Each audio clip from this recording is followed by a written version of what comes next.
This is The Bee Man of Orn by Frank R. Stockton.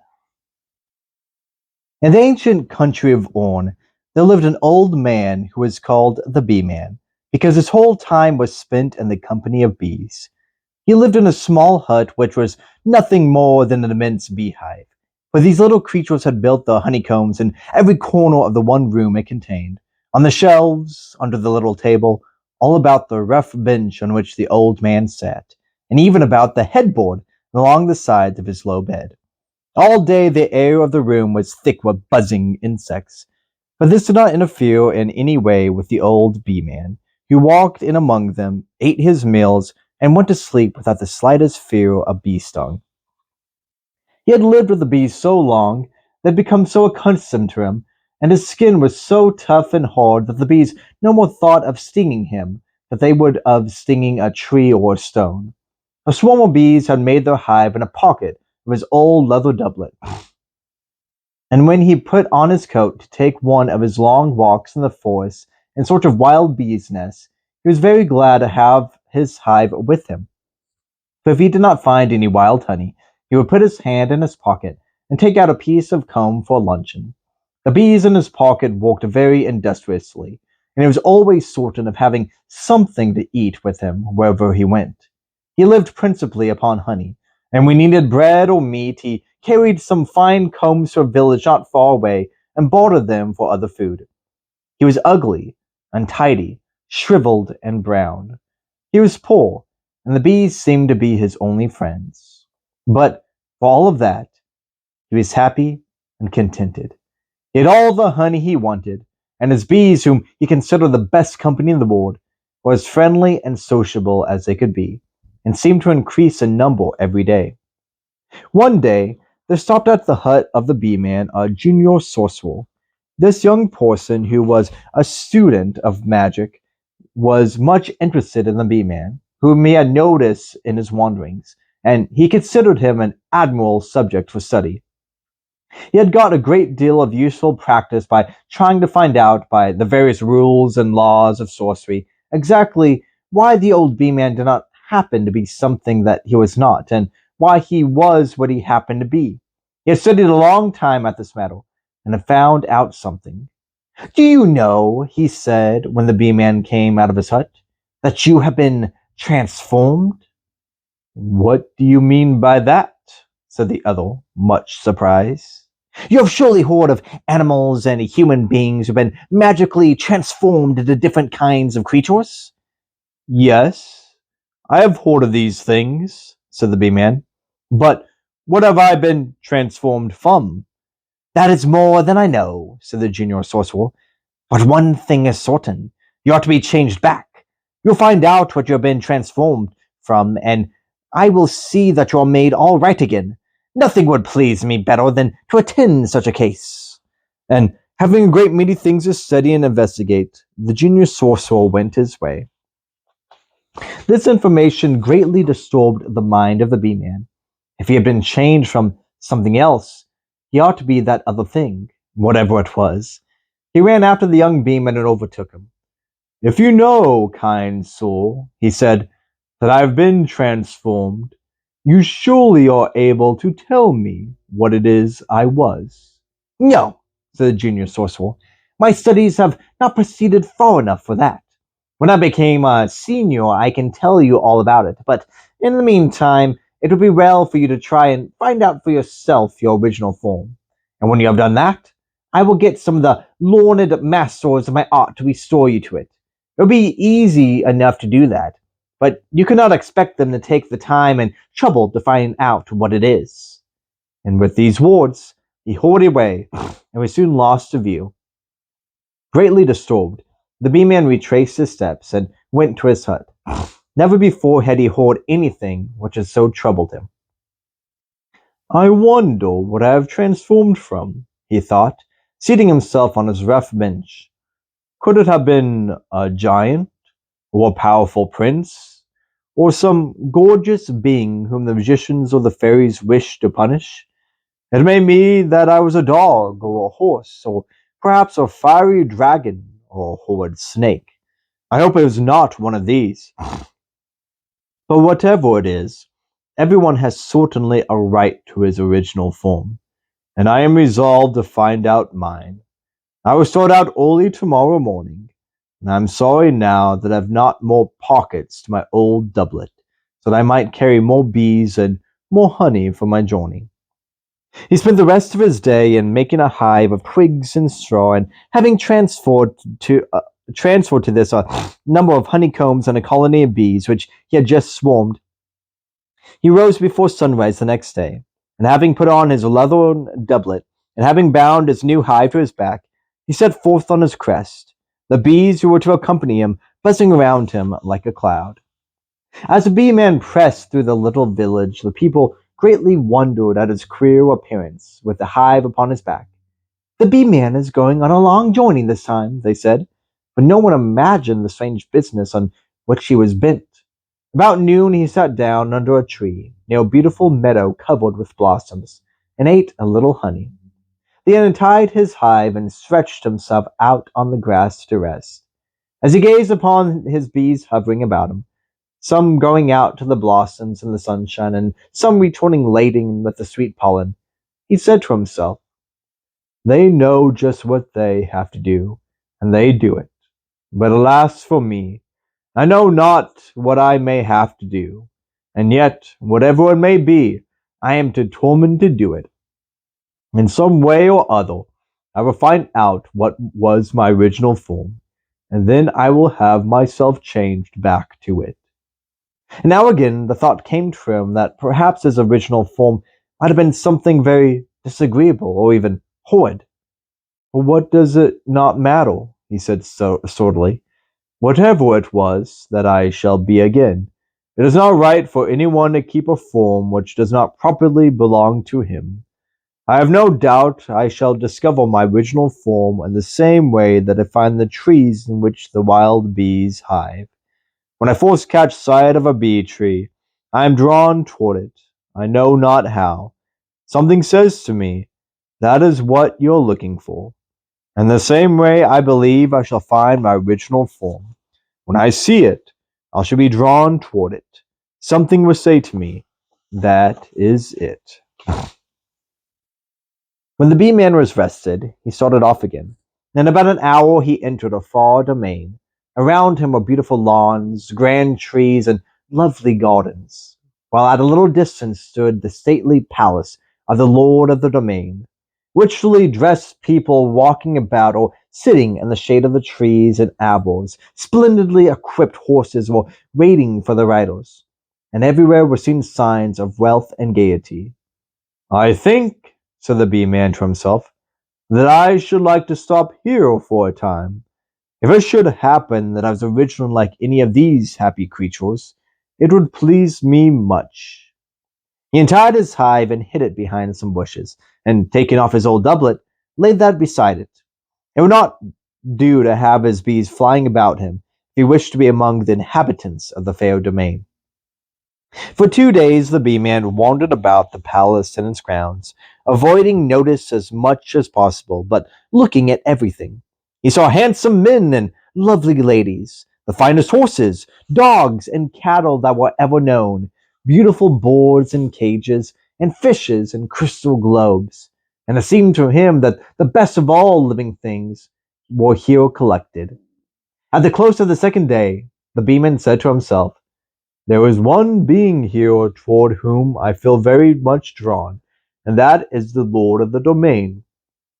I cannot feel certain that I was once like him, but it would be a very fine thing if it were so, and it seems impossible for me to be drawn toward any other being in the domain when I looked upon him so handsome, rich, and powerful. But I must observe him more closely, and feel more sure of the matter, before applying to the sorcerers to change me back into a lord of a fair domain." The next morning the bee-man saw the lord of the domain walking in his gardens. He slipped along the shady paths and followed him, so as to observe him closely, and to find out if he were really drawn toward this noble and handsome being. The lord of the domain walked on for some time, not noticing that the bee-man was behind him. But suddenly, turning, he saw the little old man. "What are you doing here, you vile beggar?" he cried, and gave him a kick that sent him into some bushes that grew by the side of the path. The bee-man scrambled to his feet and ran as fast as he could to the place where he had hidden his hive in his old doublet. "If I am certain of anything," he thought, "it is that I was never a person who would kick a poor old man. I will leave this place. I was transformed from nothing that I see here." He now traveled for a day or two longer, and then he came to a great black mountain near the bottom of which was opening like the mouth of a cave. This mountain, he had heard, was filled with caverns and underground passages, which were the abodes of dragons, evil spirits, horrid creatures of all kinds. "Ah, me," said the bee man with a sigh. "I suppose I ought to visit this place. If I'm going to do this thing properly, I should look on all sides of the subject, and I might have been one of these horrid creatures myself." Thereupon he went to the mountain, and as he was approached the opening of the passage which led into the inmost recesses, he saw sitting upon the ground, and leaning his back against a tree, a languid youth. "Good day," said this individual when he saw the bee-man. "Are you going inside?" "Yes," said the bee-man, "that is what I intend to do." "Then," said the languid youth, slowly rising to his feet, "I think I will go with you. I was told that if I went in there, I should get my energies toned up, and I need it very much. But I did not feel equal to entering by myself, and I thought I would wait until something came along, and I am very glad to see you, and we will go in together." So the two went into the cave, and they had proceeded but a short distance when they met a very little creature, whom it is very easy to recognize as a very imp. He was about 2 feet high and resembled in color a freshly polished pair of boots. He was extremely lively and active and came bounding toward them. "What did you two people come here for?" he asked. "I came," said the languid youth, "to have my energies toned up." "You have come to the right place," said the very imp. "We will tone you up. And what does that old bee-man want?" "He has been transformed from something and wants to find out what it is. He thinks he may have been one of the things in here." "I should not wonder if that were so," said the very imp, rolling his head on one side and eyeing the bee-man with a critical gaze. "All right," said the very imp. "He can go around and pick out his previous existence. We have here all sorts of vile creepers, crawlers, hissers, and snorters. I suppose he thinks anything would be better than a bee-man." "It is not because I want to be better than I am," said the bee-man, "that I started out on this search. I have simply an honest desire to become what I originally was." "Oh, that is it, is it?" said the other. "There was an idiotic moon calf here with a clam head which must be just like what you used to be." "Nonsense," said the bee-man. "You have not the least idea what an honest purpose is. I shall go about and see for myself." "Go ahead," said the very imp, "and I will attend to this fellow who wants to be toned up." So saying, he joined the languid youth. "Look here," said the youth. "Do you black and shine yourself every morning?" "No," said the other. "It is waterproof varnish. You want to be invigorated, don't you? Well, I will tell you a splendid way to begin. You see that bee-man has put down his hive and his coat with the bees in it. Just wait till he gets out of sight, and then catch a lot of those bees and squeeze them flat. If you spread them on a sticky rag and make a plaster and put it on the small of your back, and invigorate you like everything, especially if some of those bees are not quite dead." "Yes," said the languid youth, looking at him with his mild eyes. "But if I had energy enough to catch a bee, I would be satisfied. Suppose you catch a lot for me. The subject has changed, said the very imp. We are not about to visit the spacious chamber of the king of the snapdragons. That is a flower, said the languid youth. You will find him a gay old blossom, said the other. When he has chased you around the room and has blown sparks at you and has snorted and howled and cracked his tail and snapped his jaws like a pair of anvils, your energies will be toned up higher than ever before your life. No doubt of it, said the languid youth. But I think I will begin with something a little milder. Well then, said the other, there was a flat-tailed demon on the gorge in here. He is generally asleep, and if you say so, you could slip into the farthest corner of his cave and will solder his tail to the opposite wall. Then he will rage and roar, and he can't get across his cave. I've measured him. It would tone you up wonderfully to sit there and watch him. Very likely, said the languid youth, but I would rather stay outside and let you go up in the corner. The performance in that way will be more interesting to me. You're dreadfully hard to please, said the very imp. I have offered them to you loose. I've offered them fastened to a wall, and now the best thing I can do is to give you a chance at one of them that can't move at all. It is the ghastly griffin, and is enchanted. He can't stir so as much as the tip of his whiskers for 1,000 years. You could go to his cave and examine him just as it were stuffed, and then you could sit on his back and think how it would be if he should be on his back, and think how it would be if you should live to be 1,000 years old and should wake up while you were sitting there. It would be easy to imagine a lot of horrible things he would do to you when you look at his open mouth with his awful fangs, his dreadful claws, and his horrible wings all covered with spikes. I think that might suit me, said the languid youth. I would much rather imagine the exercises of these monsters than to see them really going on. Come on, then, said the very imp, and he led the way to the cave of the ghastly griffin. The Bee Man went by himself through a great part of the mountain, and looked into many of its gloomy caves and recesses, recoiling in horror from most of the dreadful monsters who met his eyes. While he was wandering about, an awful roar was heard resounding through the passages of the mountain, and soon there came a flapping along an enormous dragon, with body black as night, and rings and tail of fiery red. And his great foreclaws he bore a little baby. Horrible! Exclaimed the Bee Man. He is taking that little creature to his cave to devour it. He saw the dragon enter a cave not far away, and, following, locked in. The dragon was crouched upon the ground, with the little baby lying before him. It did not seem to be hurt, but was frightened and crying. The monster was looking upon it with delight, as if he intended to make a dainty meal of it as soon as his appetite should be a little stronger. It is too bad, thought the Bee Man. Somebody ought to do something. And turning around, he ran away as fast as he could. He ran through various passages until he came to a spot where he had left his beehive. Picking it up, he hurried back, carrying the hive in his two hands before him.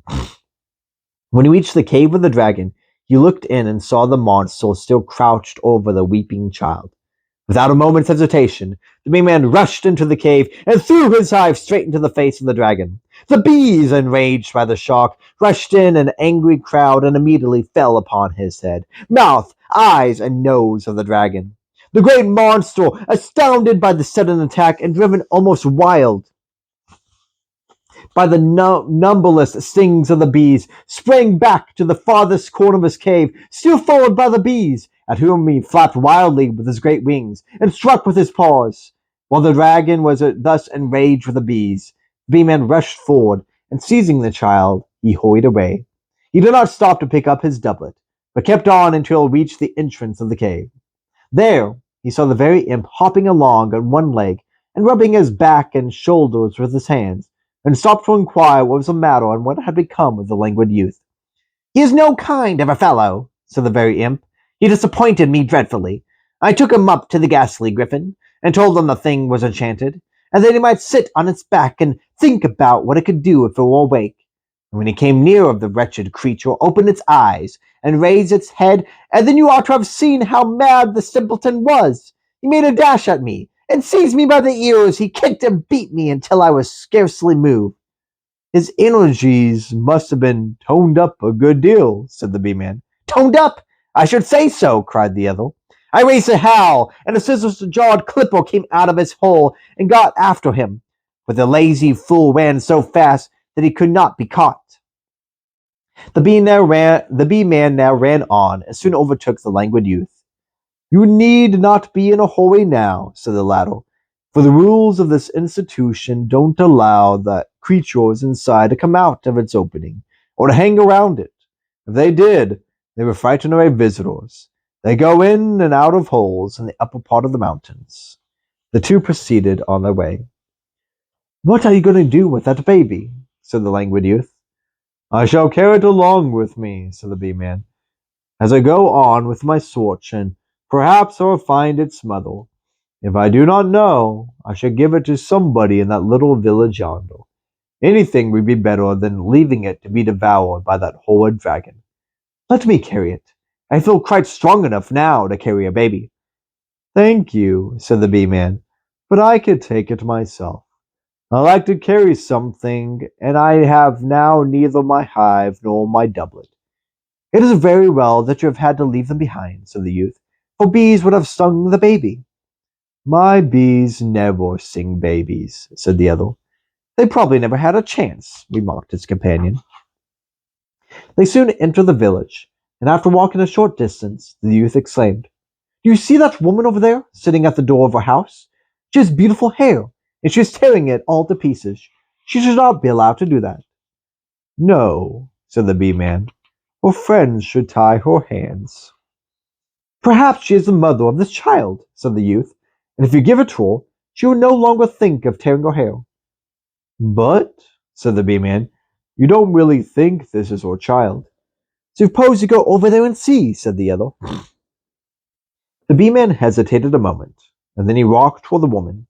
Hearing him coming, she raised her head, and when she saw the child, she rushed toward it, snatched it into his arms, and screaming with joy, she covered it with kisses. Then, with happy tears, she begged to know the story of the rescue of her child, whom she never expected to see again.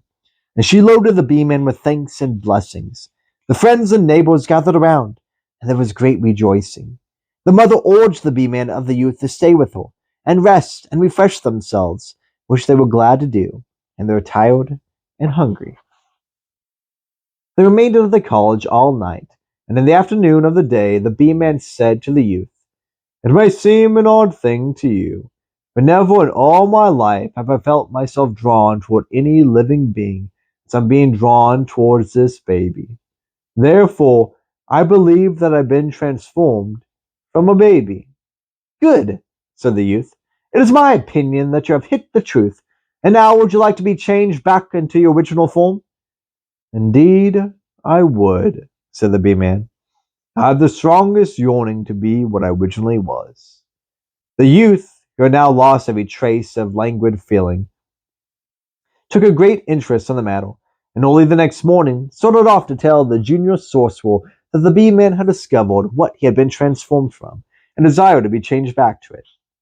The junior sorcerer and his learned masters were filled with delight when they heard this report, and at once they set out for the mother's cottage, and there, by magic arts, the Bee-Man was transformed back into a baby. The mother was so grateful for what the Bee-Man had done for her that she agreed to take charge of this baby and to bring it up as her own. "It will be a grand thing for him," said the junior sorcerer, "and I'm glad that I studied his case. He will now have a fresh start in life, and will have a chance to become something better than a miserable old man living in a wretched hut with no friends or companions but buzzing bees." The junior sorcerer and his masters then returned to their homes, happy in the success of their great performance, and the youth went back to his home anxious to begin a life of activity and energy. Years and years afterward, When the junior sorcerer had become a senior, and was very old indeed, he passed through the country of Orn, and noticed a small hut about which swarms of bees were flying. He approached it, and looked in at the door. He saw an old man in a leathern doublet sitting at a table eating honey. By his magic art, he knew that this was the baby who had been transformed from the Bee Man. "Upon my word!" exclaimed the sorcerer. "He has grown up and does the same thing again."